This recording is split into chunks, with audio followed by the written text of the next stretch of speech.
നമസ്കാരം.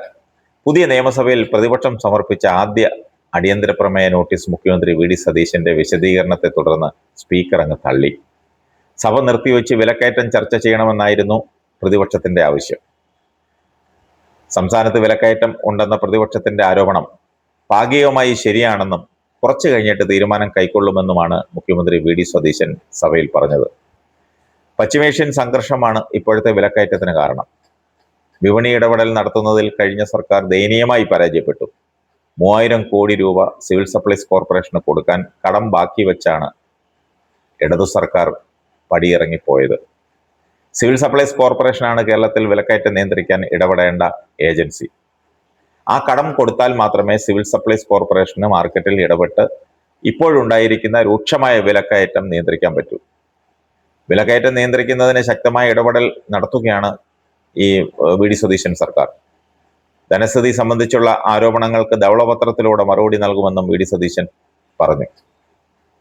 K N ബാലഗോപാലാണ് അടിയന്തര പ്രമേയ നോട്ടീസ് സഭയിൽ നൽകിയത്. കഴിഞ്ഞ സർക്കാരിന്റെ കാലത്ത് ഇന്ധനവില ഉയർന്നപ്പോൾ അന്നത്തെ പ്രതിപക്ഷ നേതാവായിരുന്ന വി ഡി സതീശൻ അതിനെതിരെ ശബ്ദമുയർത്തിയതും നാട്ടിൽ സമരം നടത്തിയതും സംസ്ഥാന നികുതി കുറയ്ക്കണമെന്ന ആവശ്യം ഉന്നയിച്ചായിരുന്നു. അങ്ങനെ പറഞ്ഞ ഒരാളെന്ന നിലയിൽ വർദ്ധിച്ച അധിക നികുതി സംസ്ഥാനത്തിന് കിട്ടുന്നത് കുറച്ചു കൊടുക്കുന്നത് ജനങ്ങളോടുള്ള മര്യാദയാണ്.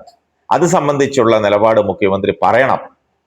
കണക്ക് കൂട്ടാൻ വലിയ ബുദ്ധിമുട്ടൊന്നും കെ എൻ ബാലഗോപാൽ പറഞ്ഞത് കണക്കൂട്ടാനൊന്നും വലിയ ബുദ്ധിമുട്ടില്ലെന്നാണ്.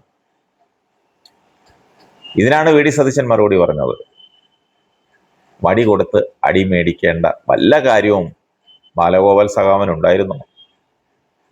വിലക്കയറ്റം ഇന്നലെ വന്ന സർക്കാർ മനഃപൂർവ്വം ഉണ്ടാക്കിയതാണോ? സത്യസന്ധമായി നെഞ്ചത്ത് കൈവച്ചുകൊണ്ട് ബാലഗോപാൽ സഖാവ് ഒന്ന് പറഞ്ഞേ, ആരാണ് വിലക്കയറ്റത്തിന് ഉത്തരവാദിയെന്ന്? നിങ്ങൾ തന്നെയല്ലേ സഖാവേ?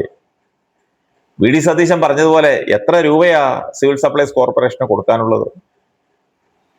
അതെല്ലാം കടമാക്കിയത് നിങ്ങൾ തന്നെയല്ലേ? ആദ്യം വർത്തമാനം പറയുമ്പോൾ ഒന്ന് ആലോചിച്ചൊക്കെ പറഞ്ഞാൽ കൊള്ളാം. ജനം ഇതെല്ലാം കേട്ടും കണ്ടുമിരിക്കുകയാണ്. ജനം വിലയിരുത്തും. അങ്ങനെ ജനം വിലയിരുത്തിയതുകൊണ്ടാണല്ലോ ഇറക്കി വിട്ടത്.